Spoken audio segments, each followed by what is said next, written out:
Magdalene, over to you. Yeah, good morning. I'm most grateful to be here this morning. I think we've all heard about Ghana. What actually hurts me most is when they talk about Ebola and they say West Africa, as if West Africa is just one place. But there are several countries in West Africa. Ghana has no Ebola, and we don't hope to get Ebola. Okay. No, I said good morning, everybody. And I'm glad to be here this morning. I just mentioned that Ghana is in Ghana. West Africa is quite a big space. And when they talk about Ebola, they mention West Africa. And when they talk about other issues, they mention different countries. So I think at times it's better to, make sure we separate these issues, because it creates an impression that the whole of West Africa has Ebola. Well, Ghana hasn't got Ebola, and we are hoping and making sure that we don't get it. Anyway, on further issues, I think we are here this morning. We want to talk about private sector involvement in our countries.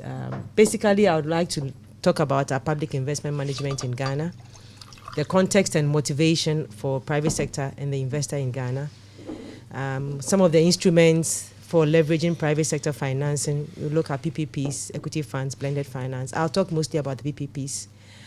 We want to also find out debt sustainability activities and development sustainability, the two together. Review a few challenges and a few concluding remarks. Basically, I'm sure, if you look on the map on the right-hand side, I don't know, it depends on how you're looking at it. There's Africa is in there, and there's a little sign of yellow there. That's Ghana.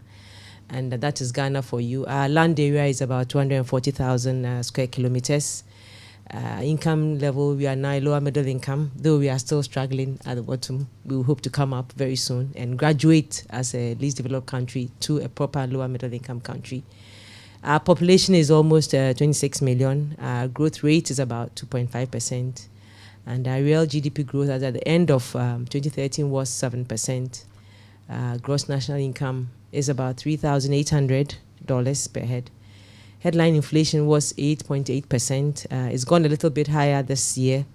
It's now around 14-15%. Doing business in Ghana, ease of doing business, we ranked 64. Protecting investors, we ranked 49.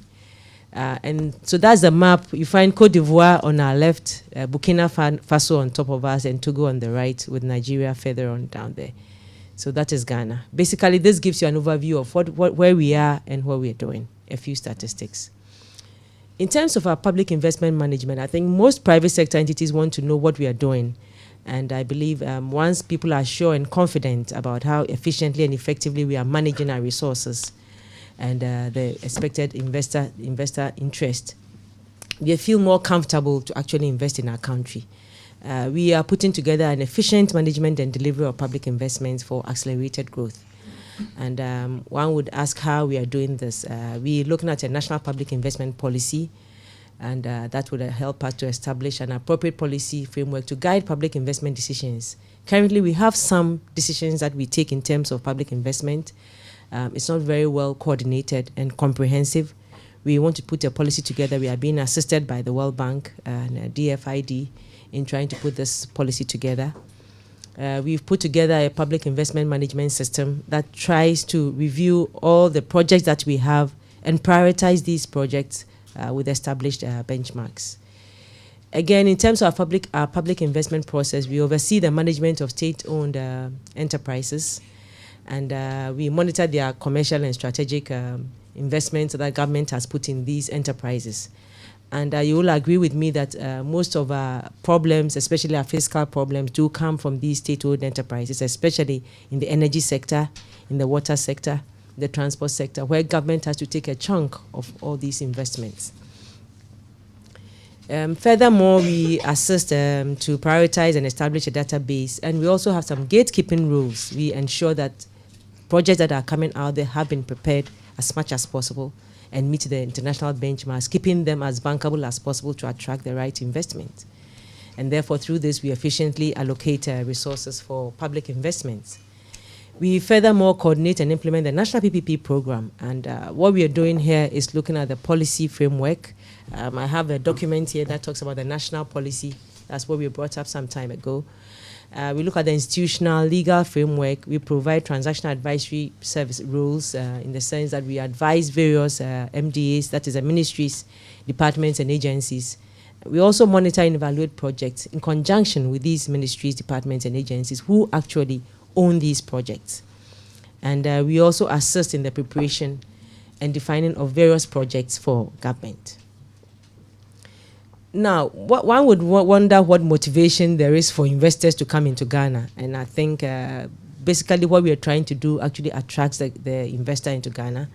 We try to provide a clear framework, the well-defined policy, regulatory and institutional process, as I've mentioned earlier on.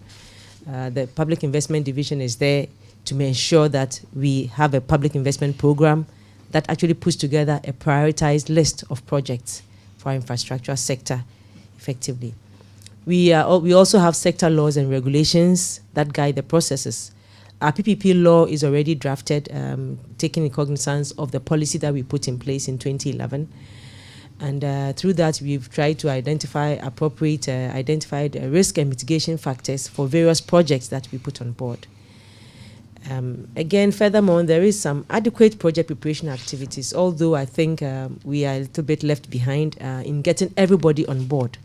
But I believe that once we have put a process together for the policy, this is going to catch up very soon. We also trying to provide some public sector capacity to implement, monitor, and evaluate projects. Basically, the private sector is looking at the public sector capacity to actually undertake projects.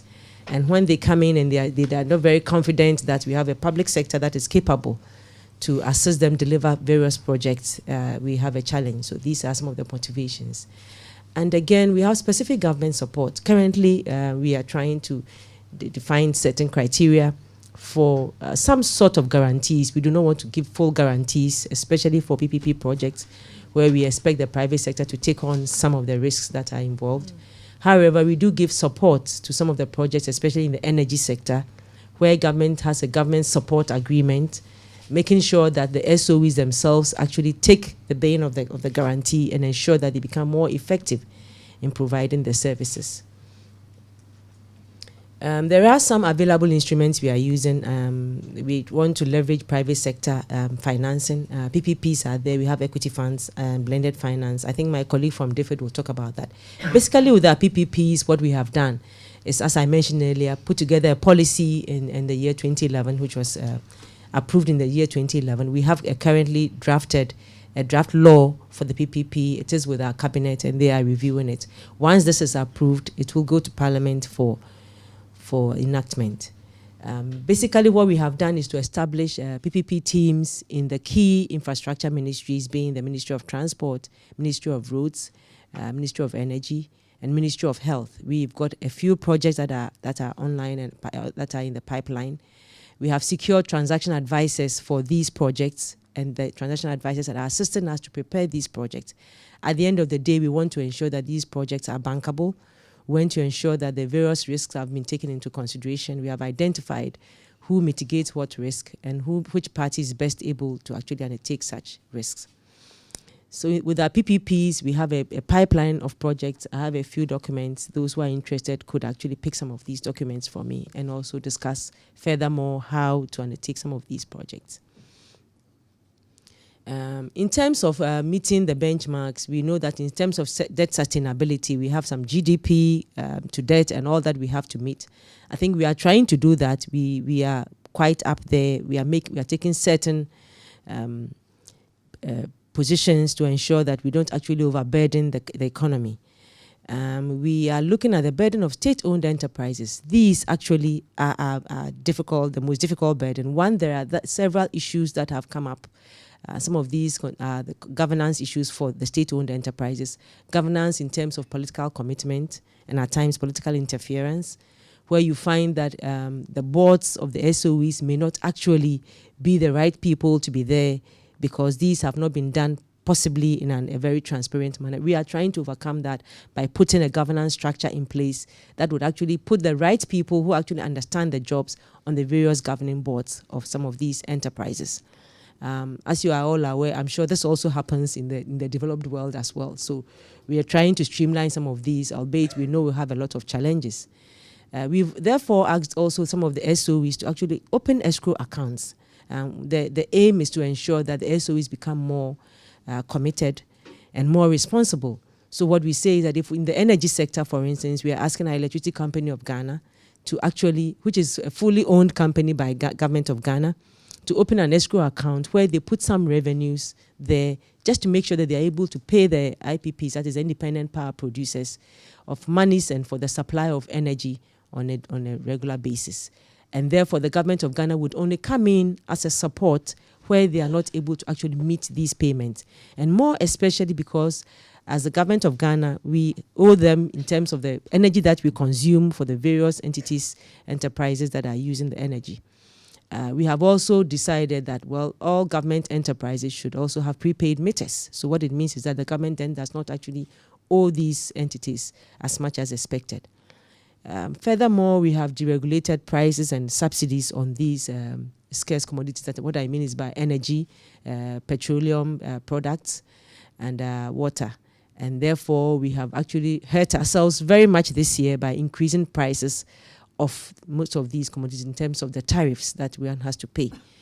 And therefore, we are coming down gradually in order to attract the private sector, because the private sector is not interested in not getting value for monies that they put in, the equity that they put in. At the end of the day, the private sector entity wants to get profits. They want to repatriate their funds as much as they brought it in. Furthermore, we have also established the Ghana Infrastructure Investment Fund. And the whole idea about this fund is to ensure that we can actually finance commercially viable projects in Ghana. This fund initially may be in dollars, but we are hoping that we'll be able to provide funding in cedis, because most of the domestic revenue would be in the domestic financing money cedis. And therefore, if you took a facility in cedis, you'll be able to pay back quite easily in cedis. We are also undertaking capacity building activities to improve the management capacities of various entities. What are some of the challenges one might find in Ghana? Political commitment, that is strong sponsorship of projects. What we realize is that although we have a pipeline of projects, at times you have that the politicians would come and say they want to do this project, they want to do that project. And therefore, they sidestep all the processes that you have to do. What they don't realize is that when a project is not really prepared properly and you go and commit yourself, the project takes forever to be undertaken. And at times when they start it by force, the project just ends up failing. So these are some of the issues. And once we have political commitment, we hope that they would understand some of these issues and commit to strong project preparation processes.